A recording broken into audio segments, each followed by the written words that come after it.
Olá, mais uma vez, mais uma tentativa de gravação de aula. Não é fácil, não tem sido fácil para vocês, não tem sido fácil para nós. Então, estou eu aqui mais numa tentativa de gravar da melhor forma possível que vocês possam compreender melhor sobre o assunto.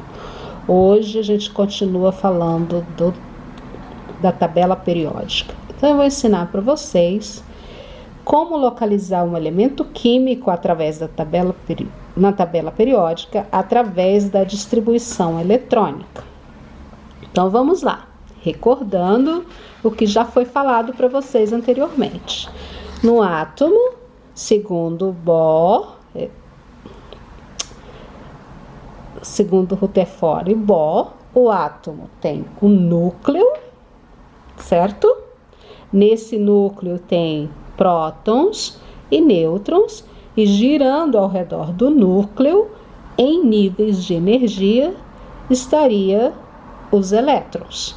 Essa região denominada de eletrosfera. Segundo Bohr, nós temos 7 níveis de energia. Primeiro, segundo, terceiro, quarto, quinto, sexto, sétimo, nos quais foram denominados de camada K, L, M, N, O, P e Q. Cabe recordar, novamente, que o núcleo contém os prótons, portanto, os prótons têm carga positiva, o núcleo é positivo, e a eletrosfera estão os elétrons, e o elétrico tem carga elétrica negativa. Então, há núcleo positivo e eletrosfera negativo. Lembrem-se lá da propriedade da física, cargas de sinais opostos, se atraem cargas de mesmos sinais, elas tendem a sofrer repulsão. Então, na natureza, essas forças de atração e repulsão são responsáveis por grandes fenômenos, tanto na nossa vida, no mundo subatômico, no micro até ao macrocosmo. Então, o núcleo, onde está localizado o próton, exerce, uma força de atração entre os elétrons. Alguns alunos tiveram dificuldade de entender na hora da distribuição eletrônica qual elétron o átomo vai perder. Aqui fica claro, olha, eu atraio o elétron em cada nível. Quanto mais distante do núcleo do átomo, menor essa força de atração. Então, mais fácil do átomo se perder. Por isso, o átomo perde o elétron da camada mais externa, certo? E a gente pode estar pensando na nossa vida. A gente tem que se manter próximo ao nosso núcleo familiar, núcleo escolar, núcleo religioso, porque se nós nos afastamos desse núcleo, nós temos a tendência a nos perder, a partir para outras paradas. Então, fiquem ligados nessa questão. Essa força de atração, ela é importante em todas as esferas, do micro ao macrocosmo. Eu trouxe para vocês, vou falar agora um pouco com mais detalhe, de como é esse átomo.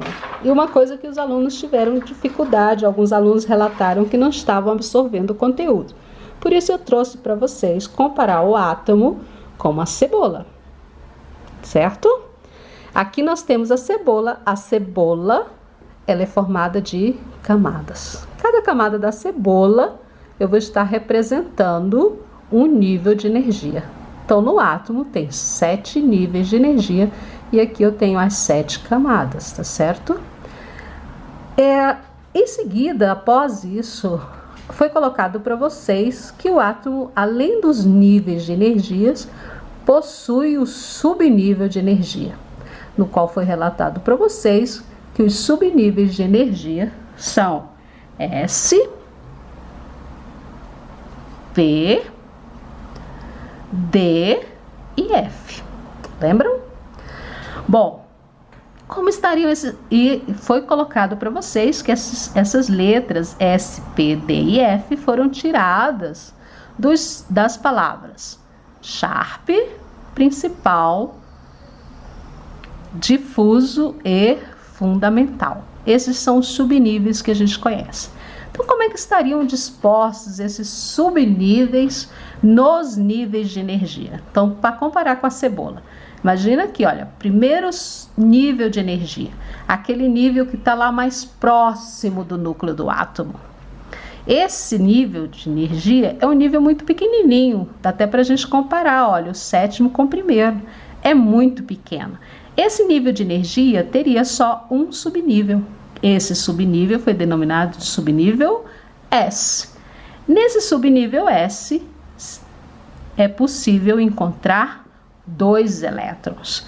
E por que eu encontro 2 elétrons no subnível S? Os elétrons, eles giram em torno do núcleo do átomo e giram em torno do seu próprio eixo. Ao girar em torno do seu próprio eixo, ele cria campo magnético diferente, permitindo assim que eu encontre 2 elétrons próximos um do outro, porque senão a tendência seria sofrer a repulsão. E aí não sustentaria 2 elétrons ocupando a mesma região. Então esse primeiro nível de energia, um nível pequenininho, teria só o subnível S. O segundo nível de energia, comparando aqui, vamos lá, sempre falando, remetendo aqui a nossa comparação, observe que ele já é um subnível maior, o nível maior, ele vai comportar uma quantidade maior de elétrons. Então, aqui foi dividido que essa região teria 2 subníveis de energia, que são os subníveis S, aonde comporta 2 elétrons, e o subnível P, que comporta 6 elétrons. A terceira camada ou nível de energia já é maior ainda. Então, ela vai ter 3 regiões onde eu posso encontrar o elétron. O subnível S, que comporta 2 elétrons, o subnível P, que comporta 6, e essa região que seria maior ainda, que é o subnível D, que vai comportar 10 elétrons. Estão acompanhando? A quinta camada, maior ainda. Aliás, eu estou na 4ª camada. Na 4ª camada, eu vou ter o subnível S, o subnível P, o subnível D e o subnível F. Lembrando que o subnível S comporta 2 elétrons, o P 6, o D 10 e o F 14. A quinta camada, era de se esperar, por ela ser bem maior, era de se esperar que nós encontraríamos 5 subníveis, mas nós não temos ainda nas nossas condições ambientais elétrons nesse 5º subnível. Nós só vamos encontrar elétrons no subnível S, no subnível P, no subnível D e no subnível F.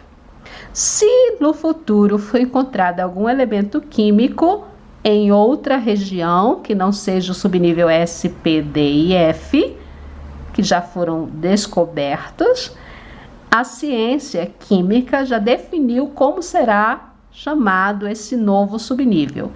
Como as palavras, os símbolos F, S, P, D e F foram tirados de palavras, a química viu que ia ficar muito complicado e definiu que depois do F seguiria a ordem alfabética. Então o próximo seria o G. Mas nós não conhecemos átomos com elétrons nesse subnível. Já a 6ª camada, que é maior ainda, eu teria o subnível S com 2 elétrons, o subnível P com 6 elétrons, o subnível D com 10 elétrons, e nós não conhecemos átomos com elétrons no subnível F do 6º nível de energia, nem F, nem G, nem H. E a sétima camada, a maior camada, também teria o subnível S com 2 elétrons, o subnível P, o subnível D, F, G e assim por diante. Mas o que a gente observa na prática? A sétima camada, entre os elementos conhecidos até hoje, nós não encontramos elétrons ainda no subnível D, F da sétima camada. Por que será, professora? Vamos pensar um pouquinho mais? Lembra que eu falei de vocês da força de atração? Lá na sétima camada é difícil a força do núcleo para puxar o elétron. Então aqui a gente não tem elementos ainda com essa quantidade de elétrons que vai abarcar os subníveis D e F de um átomo, tá certo? Porque além dele não ter uma forte atração, porque está muito distante do núcleo, e a gente deve lembrar que se eu for relacionar o tamanho do átomo, o núcleo, comparando com o campo de futebol, o núcleo seria a bola de futebol no centro do campo e a eletrosfera todo o campo. Então aqui estaria muito distante do núcleo para sofrer atração, por isso manter elétron na última camada não é fácil. E outra coisa, esse elétron sofre repulsão de elétron. Então ele vai sofrer, os elétrons da última camada, além de ter pouca atração pelo núcleo, ele vai sofrer repulsão dos elétrons das camadas mais internas, ok? Eu espero que isso fique bem claro para vocês. Então, se eu for colocar no diagrama os níveis de energia, seus respectivos subníveis de energia, eu colocaria da seguinte forma. No primeiro nível de energia, eu tenho o subnível S, que comporta 2 elétrons. O segundo nível, relembrando lá da casca da cebola, o segundo nível, que seria a segunda camada, o segundo nível energético, eu vou ter, esse número indica o nível, o subnível S com 2 elétrons e também o subnível P com 6 elétrons. O terceiro nível de energia, eu vou ter o subnível S, o subnível P aqui é 3, terceiro nível, e o subnível D com 10 elétrons. O quarto nível de energia, eu vou ter o subnível S, o subnível P, o subnível D e o subnível F com 14 elétrons.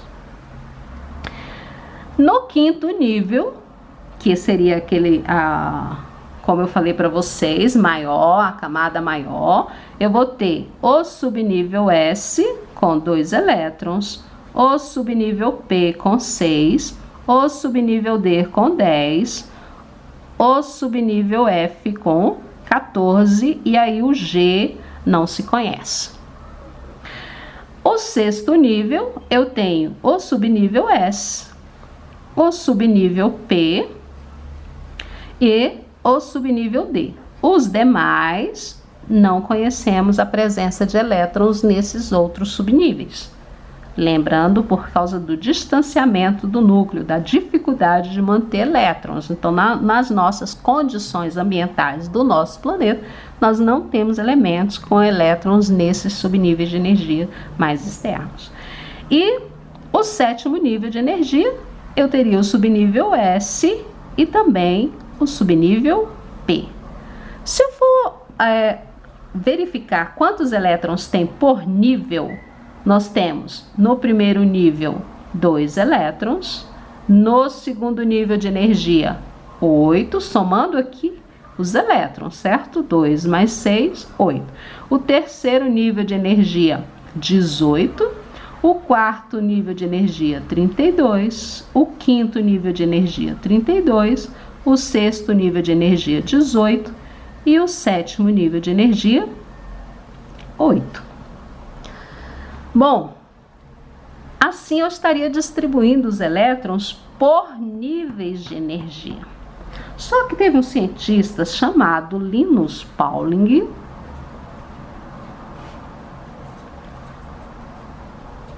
que verificou que existiam determinados subníveis de energia de uma camada de menor energia que eram mais energéticos do que um subnível de uma camada mais energética. Parece complicado, né, professora? Isso que você falou tá tão confuso. Então, vou mostrar para vocês. Linus Pauling propôs que nós fizéssemos a distribuição seguindo não a linha horizontal, mas seguindo as diagonais. Segundo, eu vou colocando aqui. Sempre terminou uma diagonal, você passa para a segunda diagonal. Observe que fica quase que a mesma sequência, nível 1, nível 2, nível 3. Mas quando a gente vai chegando nos níveis mais externos, lá no terceiro e quarto nível, eu verifico um fato curioso. O subnível 3D, que seria de uma camada com menos energia, ele é mais energético do que o subnível 4S. Ele vem depois, olha, ele está na 1, 2, 3, na quinta diagonal. Então, ele é mais energético, certo? Ah, como que eu faço essa comparação quando eu dou aula? Falo em uma moradia, numa casa. Uma casa onde mora 10 pessoas e uma casa onde mora 2 pessoas. Na casa que tem 10 pessoas, parece que as pessoas ali naquela casa vai estar sempre uma festa. O almoço é uma festa, o jantar é uma festa, porque tem muita gente, certo? E eu vou encontrar o mesmo feito seguindo, analisando as diagonais. O subnível 4D é mais energético do que o subnível 5S, ok? Então, por isso, na hora que eu faço a distribuição em ordem crescente de energia, eu não sigo as linhas horizontais, eu vou seguir as diagonais. E eu vou mostrar para vocês agora, eu vou fazer a distribuição eletrônica de um elemento químico qualquer. Vou escolher para vocês o cloro. O cloro tem número atômico 17. Não esqueça que o número atômico é igual ao número de prótons. E quando um átomo é neutro, significa o quê? Que o número de prótons é igual ao número de elétrons. Certinho? Bom, como que eu vou fazer a distribuição eletrônica? Como ele tem o número de prótons igual ao número de elétrons, eu vou fazer a distribuição eletrônica seguindo o diagrama de Pauling, sempre nas diagonais, certo? Então, vamos lá. Fazendo a distribuição eletrônica, como ficaria? Primeiro subnível. Primeiro nível com primeiro subnível. Vai ficar 1s2, 2 elétrons. Esse número indica a quantidade de elétrons. Esse aqui é o nível. 1s2. Depois vem quem?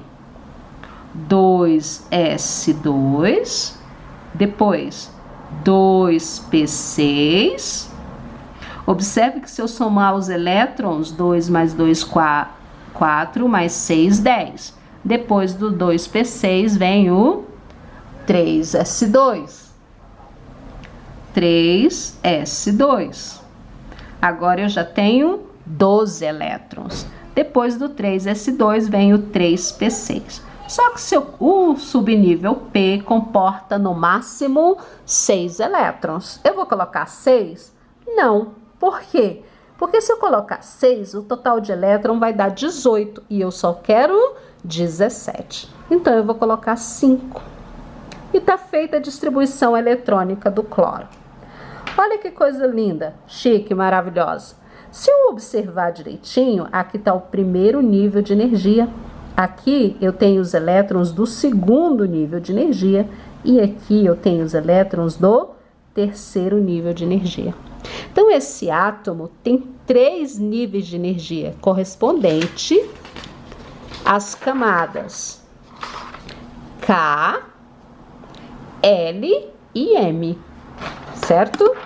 Como que eu vou localizar esse elemento químico na tabela periódica? O número de níveis de energia, nesse caso são 3, vai indicar o período. Então, esse elemento químico está no 3º período da tabela periódica, ou seja, na 3ª linha. Não esqueça que o período representa a linha da tabela periódica. Como é que eu vou identificar a família do elemento químico? Para identificar a família do elemento químico, como ele terminou a sua distribuição eletrônica em P, eu vou somar os elétrons do seu último nível de energia. O último nível é o 3º. Somando os elétrons, 2 mais 5 é igual a 7.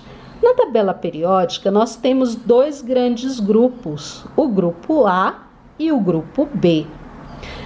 Esse elemento químico, todos e os demais que terminarem a distribuição eletrônica no subnível S ou P, pertencem ao grupo A. Então, como ele terminou em P, ele é da família 7A. Essa é a família desse elemento químico, certo? Que corresponde à 17ª coluna da tabela periódica. Como eu vou fazer? Se eu fosse colocar na tabela periódica esse elemento químico, como ficaria? A tabela periódica, ela tá esquematizada aqui, olha. Essa aqui é a primeira coluna, que é denominada de família 1A. Aqui eu tenho a segunda coluna, 2A. E aqui embaixo vem os elementos que têm a distribuição eletrônica terminada em D.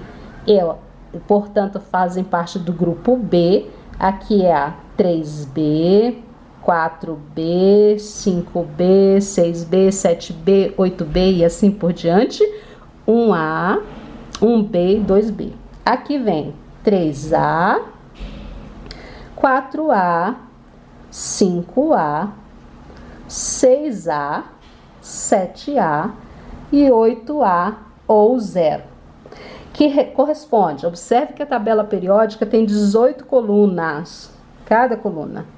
Primeira, 1, 2, 3, 4, 5, 6, até a 18. E aqui a 17ª. Então, como eu tinha visto anteriormente, o cloro está no 3º período, na 3ª linha da 17ª coluna, que é a família 7A. Portanto, primeira linha da tabela periódica, segunda linha, 3ª linha. O cloro vai estar aqui na 3ª linha da tabela periódica, na 17ª coluna, denominada família 7A. Ficou claro? Vou fazer mais uma distribuição eletrônica. Vou fazer a distribuição eletrônica do lítio. O lítio tem número atômico 3. Vou seguir novamente o quê? O diagrama de Linus Pauling. Ok? Então, seguindo o diagrama